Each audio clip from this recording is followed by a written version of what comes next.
विद्यार्थी मित्रांनो, या व्हिडिओमध्ये पाहूया आपण fourth mathematics pictograph and pattern. या व्हिडिओमध्ये आपण चित्रालेख आणि आकृतिबंध हे दोन पाठ पाहणार आहोत. अतिशय सोपे आणि सहज. तुम्हालाही या पाठाचा अभ्यास करताना भरपूर आनंद होईल. तर पाहूयात महत्त्वाची दोन चॅप्टर्स लगेच. विद्यार्थी मित्रांनो, या व्हिडिओमध्ये पाहूया आपण पिक्टोग्राफ्स म्हणजेच चित्रालेख. तर चित्रालेख हा भाग पाहत असताना किंवा पिक्टोग्राफ हा भाग पाहत असताना नेमकं याची कन्सेप्ट काय आहे किंवा याचा नेमका अभ्यास कसा करावा हे आपण समजून घेऊयात. तर पिक्टोग्राम म्हणजे चित्रालेख म्हणजे चित्राचा आलेख. या नावावरूनच दिलेला आहे आपल्याला चित्राचा आलेख. Means here also pictographs. Picto म्हणजे पिक्चर्स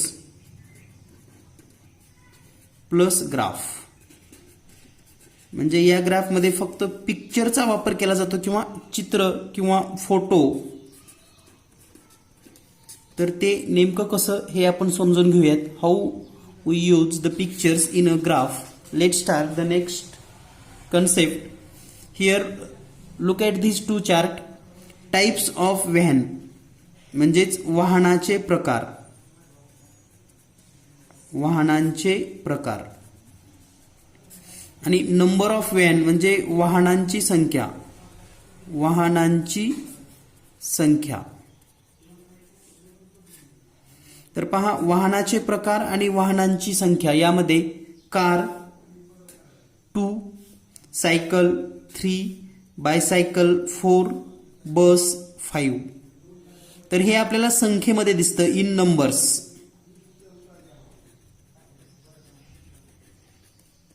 म्हणजे हे सर्व संख्यात्मक माहिती आहे. सेम डेटा म्हणजे तीच माहिती पहा. Types of van and number of van. Types of van and number of van मध्ये जर आपण पाहिलं तर कार 1, 2 कार. तर या ठिकाणी पिक्चर्स काढलेला आहे, चित्र. आता या ठिकाणी चित्र कारचं नाही पण एक ॲज लाईक आपण या ठिकाणी तयार केलेलं आहे त्याच्यासारखं, वाहनासारखं. सायकल 1, 2, 3. बायसायकल 1, 2, 3, 4. बस 1, 2, 3, 4, 5. म्हणजे हीच माहिती आहे. तर यापेक्षा जर यामध्ये आपण पाहिली तर आपल्याला ही लवकर समजते.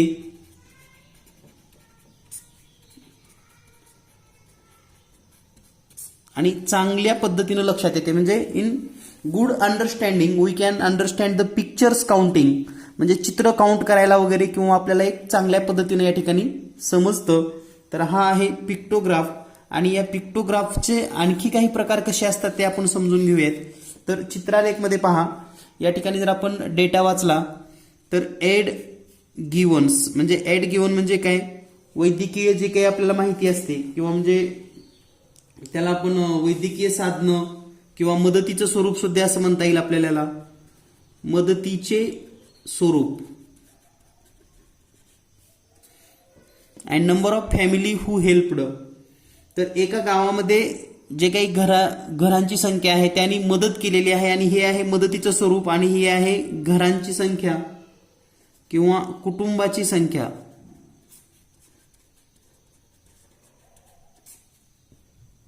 तर या ठिकाणी मेडिसिन म्हणजेच औषधे. फूड ॲटम्स म्हणजेच खाद्यपदार्थ.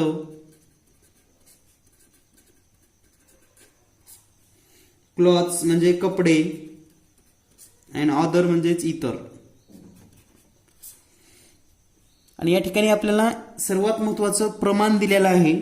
स्केल. यालाच इंग्लिशमध्ये आपण स्केल असं म्हणतो आणि मराठीमध्ये याला प्रमाण असं म्हणतात. One picture of home is equal to 20 families. म्हणजेच एक चित्र म्हणजे 20 कुटुंब. तर या ठिकाणी पहा, औषध दिलेल्या कुटुंबाची संख्या किती आहे. आता एकूण कुटुंबाने किती मदत केली आहे जर पाहिलं आपण तर 1, 2, 3, 4, 5, 6, 7, 8, 9, 10, 11 and 12. तर या ठिकाणी आपल्याला याची उत्तरं जर लिहायची असतील तर पहिल्या प्रश्नाचं उत्तर येतं एकूण किती कुटुंबांनी मदत केली. How many family give medicine as aid. तर या ठिकाणी एकूण 12 घरं आहेत आणि 12 गुणिले प्रत्येक घर म्हणजे 20. तर या ठिकाणी 240 फॅमिलीज, म्हणजे पहिल्या प्रश्नाचं उत्तर येईल 240 कुटुंबांनी मदत केलेली आहे. दुसरा आहे what form of wealth was given by the largest number of family. तर जास्तीत जास्त कुटुंबांनी कशाची मदत केलेली आहे, कोणत्या स्वरूपातील मदत करणारी कुटुंबे सर्वात जास्त आहेत. तर या ठिकाणी दुसऱ्या प्रश्नाचं जर उत्तर लिहायचं आपण असं असेल तर या ठिकाणी पहा सगळ्यात जास्त कुटुंब तुम्हाला लगेच दिसतात 1 2 3 4, म्हणजेच फूड ॲटम्स,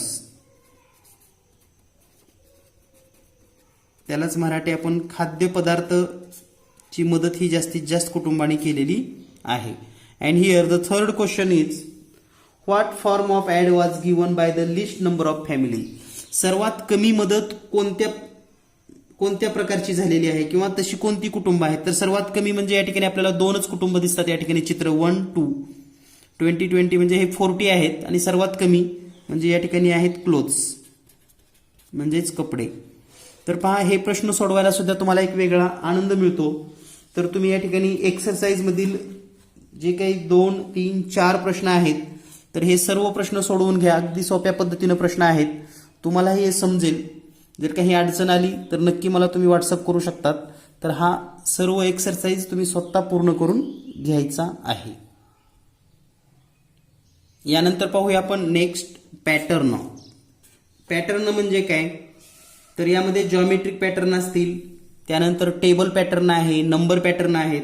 तर पॅटर्न म्हणजे आकृतिबंध.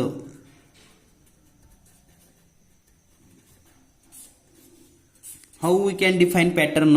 Pattern means a sequencely arrangement of figures, numbers or any sign.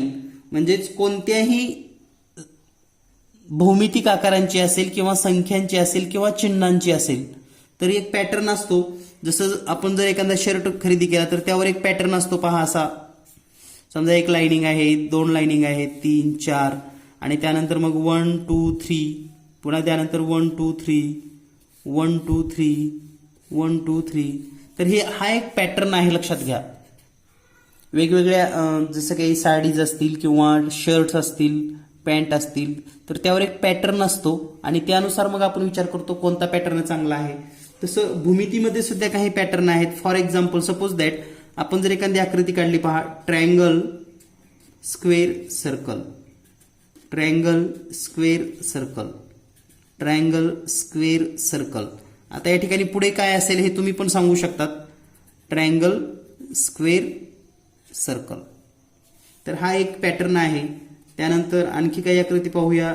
2 triangle 1 वर्तुळ, 2 ट्रायंगल 1 वर्तुळ, 2 ट्रायंगल 1 वर्तुळ. आता पुढे काय असेल तर पुन्हा 2 triangles and 1 circle. So look like this pattern or maybe as like this pattern.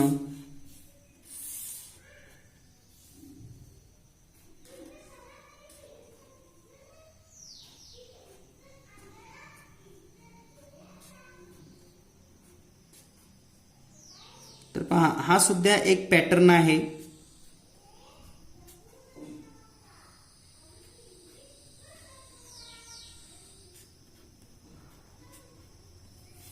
तर हा पॅटर्न सुद्धा तुम्ही ड्रॉ करू शकतात. पुढे नेमकं कसं असेल तर अगदी सिंपल पद्धतीने तुम्ही अशी पॅटर्न तयार करू शकतात. तर यावर जो एक्सरसाइज दिलेला आहे, एक्सरसाइज फर्स्ट मध्ये एक पॅटर्न दिलेला आहे, तो पॅटर्न तुम्ही पूर्ण करू शकता. जो आता आपण पाहिला तसाच पॅटर्न आहे. फर्स्ट मध्ये पहा या ठिकाणी अशी आकृती दिलेली आहे. In first exercise some boxes are given as like here. तर या पद्धतीनं हा पॅटर्न आपण पूर्ण करायचा आहे. तर माझ्यापेक्षा तुमची चांगली ड्रॉइंग आहे तर नक्कीच हा पॅटर्न पूर्ण करून घ्या.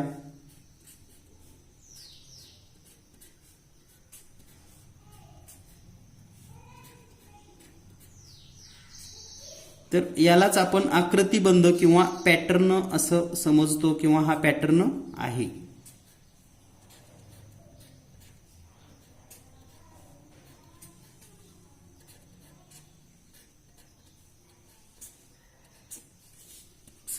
तर हे एक उदाहरण आपणास दिलेलं आहे.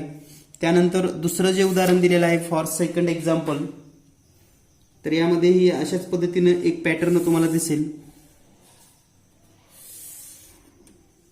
तर ऍक्च्युअली या ठिकाणी असे हे ट्रायंगल दिलेले आहेत.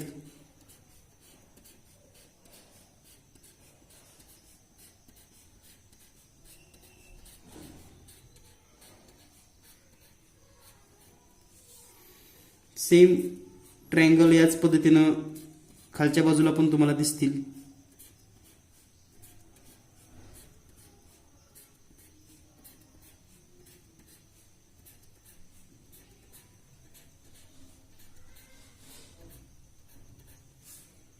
आणि या ठिकाणी in between this triangle here a rectangle and circle, rectangle and circle, rectangle and circle, rectangle and circle, rectangle and circle, rectangle and circle, rectangle and circle, rectangle and circle. तर हा एक pattern आहे आणि हा pattern तुम्हाला लगेच जाणवतो की एक वैशिष्ट्यपूर्ण ही रचना आहे. विशेषतः रांगोळी वगैरे काढत असताना सुद्धा आपल्याला यासारखे पॅटर्न पाहायला मिळतात. यानंतर जो सेकंड एक्सरसाइज आहे यामध्ये आपण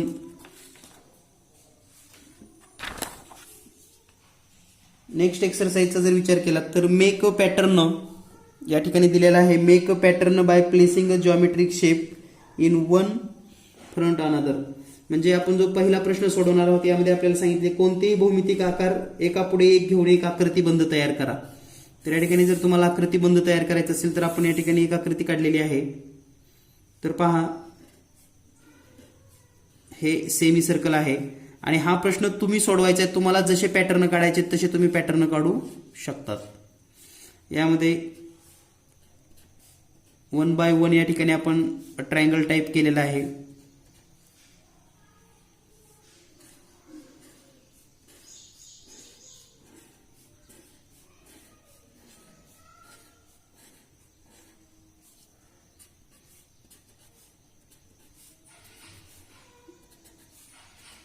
तर आपणास हवे तसे आपण हे काढू शकता.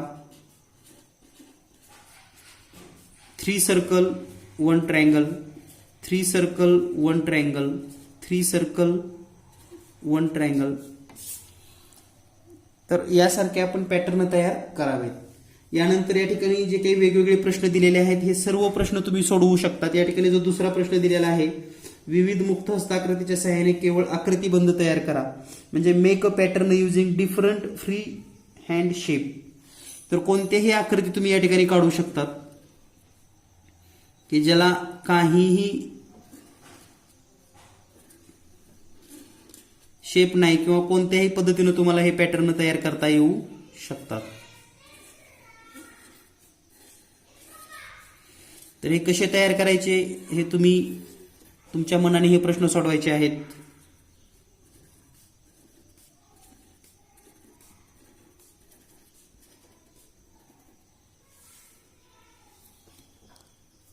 त्यानंतर जो थर्ड आहे, थर्ड मध्ये तुम्हाला वेगवेगळ्या आकृती दिलेल्या आहेत.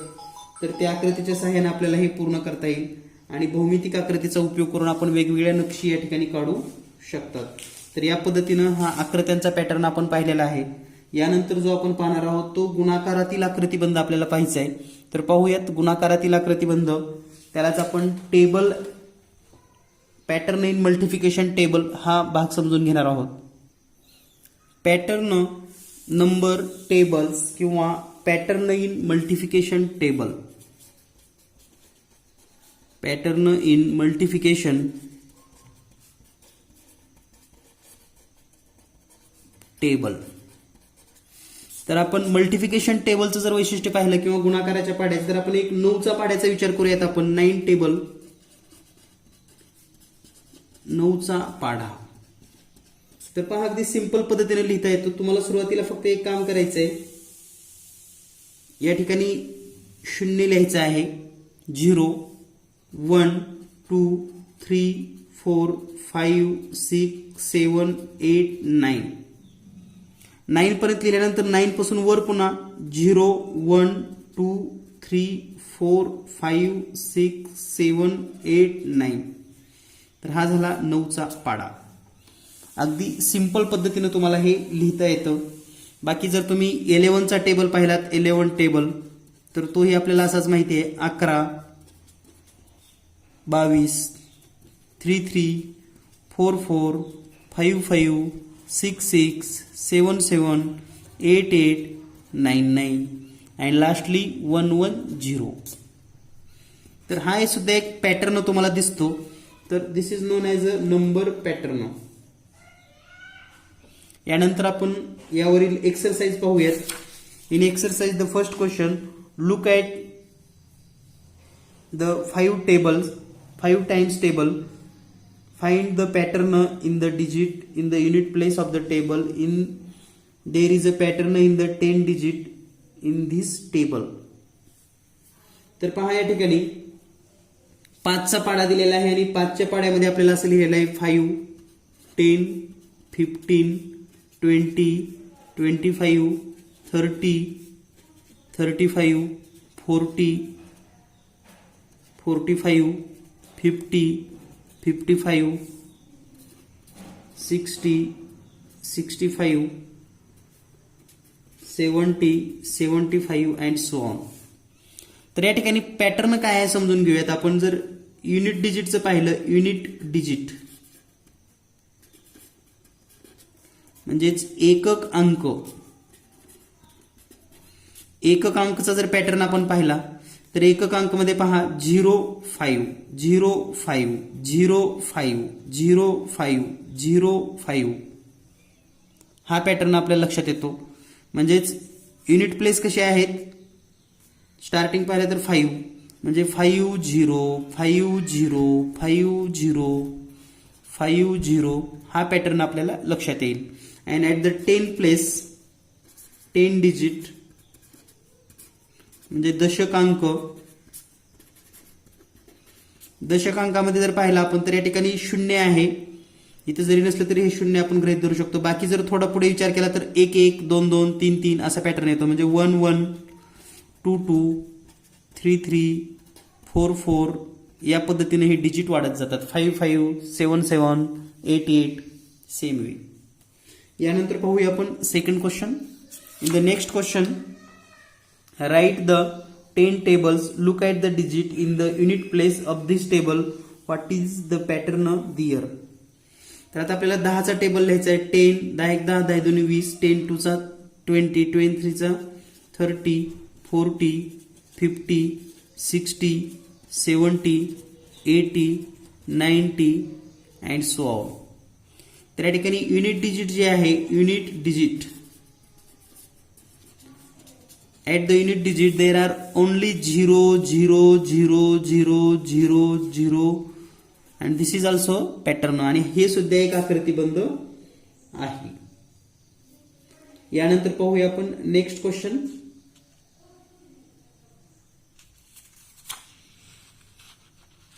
Question number 3, write the 2 times table till 2 into 15 is equal to 30. Look at the digit in the unit place from 2 into 1 up to 2 into 50 and find the pattern. तर आपल्याला 2चा टेबल हा 30 पर्यंत लिहायचा आहे. पहा 2 1 चा 2 इज इक्वल टू 2. सेम त्याच पद्धतीनं नेक्स्ट 4 8 10 12 14 16 18 20. याच्या पुढे जर लिहिलं तर आपण 22 24 26 28 30. आणि या ठिकाणी आता जर आपल्याला एककचा अंक जर विचार केला, एकक संख्या किंवा अंक,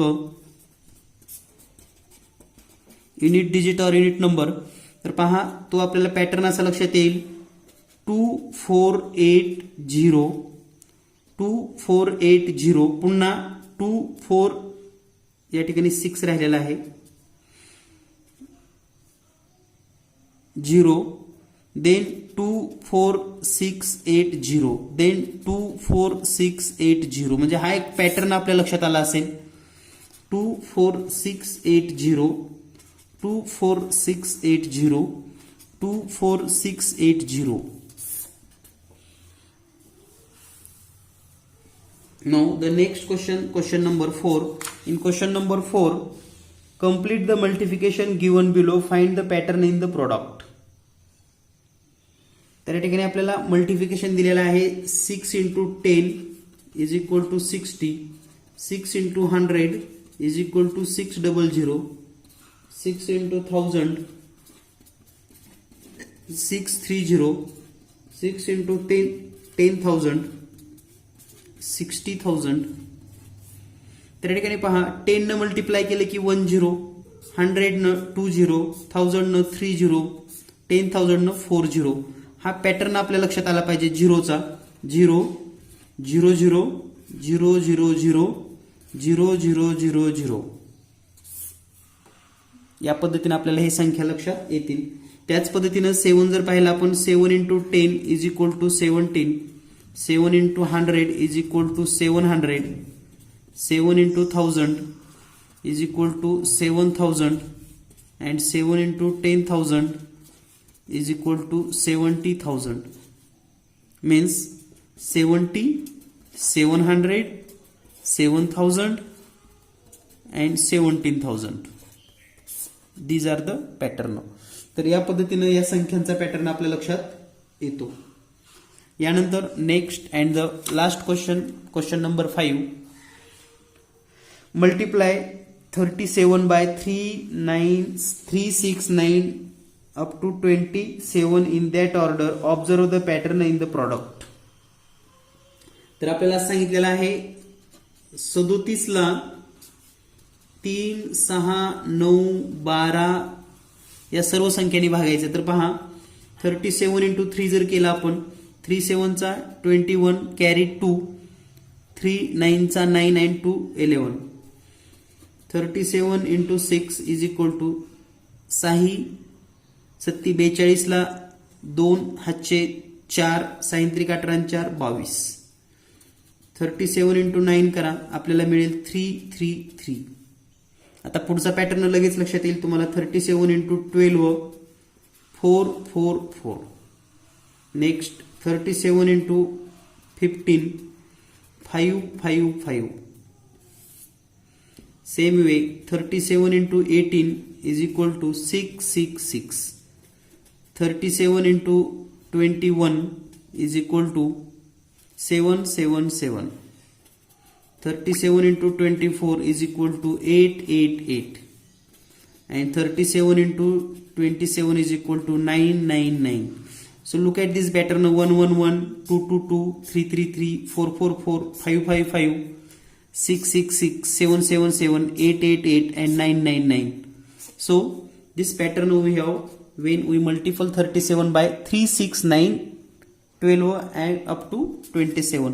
म्हणजे या ठिकाणी आपल्याला 37 ला 3, 6, 9, 12, 15, 18, 21, 24 आणि 27 या संख्येने भागल्यानंतर हा एक पॅटर्न मिळतो. तर यालाच आपण आकृतिबंध असं म्हणतो. तर हा झाला टेबलचा आकृतिबंध किंवा गुणाकाराचा आकृतिबंध. तर या पद्धतीने आपण 4th स्टँडर्डचा सर्व अभ्यासक्रम चांगल्या पद्धतीने देण्याचा प्रयत्न केलेला आहे. मराठी आणि इंग्रजी दोन्हीही माध्यमातील मुलांना समजेल असा. यावरील उपलब्ध आहेत चॅप्टर वाईज टेस्ट आहेत. प्रत्येक टेस्ट सोडवा. टेस्टमधील प्रत्येक प्रश्न लिहून घ्या, स्पष्टीकरण करा. नक्कीच त्याचा तुम्हाला भरपूर फायदा होईल. भेटूया लवकरच पुढील इयत्तेमध्ये 5वीच्या अभ्यासक्रमासह. धन्यवाद. Thank you very much.